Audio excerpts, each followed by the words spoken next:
జగన్మోహన్ రెడ్డి గారు నాకు అప్పిచ్చారు అని నా అఫిడవిట్ లో చేర్చడం జరిగింది. జస్ట్ ఫర్ క్లారిఫికేషన్ సేక్, సమాజంలో నిజానికి ఏ చెల్లెలికైనా తన ఆస్తిలో తన వాటా ఏ అన్నైనా తనకు ఇచ్చేయాలి. ఎందుకంటే అది ఆ ఆడబిడ్డ హక్కు.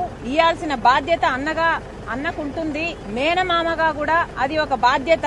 ఎందుకంటే తల్లి తర్వాత తల్లి స్థానంలో నిలబడేవాడు మేనమామ కాబట్టి. ఇది సహజంగా అందరూ పాటించే నియమం. అయితే కొంతమంది చెల్లెలికి ఇయ్యాల్సిన ఆస్తి వాటాను ఏదో తమ వాటాగా భావించి తామేదో చెల్లెలికి గిఫ్ట్ గా ఇస్తున్నాము అనంత బిల్డప్ ఇచ్చి ఇచ్చేవాళ్లు కూడా ఈ రోజు సమాజంలో లేకపోలేదు. అది ఒకవైపు అయితే, ఇంకొంతమంది అయితే చెల్లెలు వాటా ఇవ్వాల్సింది ఇవ్వకపోగా దాంట్లో ఒక్క కొసరు చెల్లెలికిచ్చి అది కూడా అప్పు ఇచ్చినట్టుగా చూపించే వాళ్ళు కూడా ఈ రోజు సమాజంలో ఉన్నారు. ఇది వాస్తవం. ఇది దేవునికి తెలుసు. ఇది మా కుటుంబం అంతటికీ కూడా తెలుసు. జగన్మోహన్ రెడ్డి గారు నాకు అప్పిచ్చారు అని నా అఫిడవిట్ లో చేర్చడం జరిగింది. జస్ట్ ఫర్ క్లారిఫికేషన్ సేక్, సమాజంలో నిజానికి ఏ చెల్లెలికైనా తన ఆస్తిలో తన వాటా ఏ అన్నైనా తనకు ఇచ్చేయాలి. ఎందుకంటే అది ఆ ఆడబిడ్డ హక్కు.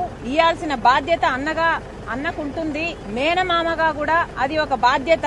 ఎందుకంటే తల్లి తర్వాత తల్లి స్థానంలో నిలబడేవాడు మేనమామ కాబట్టి. ఇది సహజంగా అందరూ పాటించే నియమం. అయితే కొంతమంది చెల్లెలికి ఇయ్యాల్సిన ఆస్తి వాటాను ఏదో తమ వాటాగా భావించి తామేదో చెల్లెలికి గిఫ్ట్ గా ఇస్తున్నాము అనంత బిల్డప్ ఇచ్చి ఇచ్చేవాళ్లు కూడా ఈ రోజు సమాజంలో లేకపోలేదు. అది ఒకవైపు అయితే, ఇంకొంతమంది అయితే చెల్లెలు వాటా ఇవ్వాల్సింది ఇవ్వకపోగా దాంట్లో ఒక్క కొసరు చెల్లెలికిచ్చి అది కూడా అప్పు ఇచ్చినట్టుగా చూపించే వాళ్ళు కూడా ఈ రోజు సమాజంలో ఉన్నారు. ఇది వాస్తవం. ఇది దేవునికి తెలుసు. ఇది మా కుటుంబం అంతటికీ కూడా తెలుసు.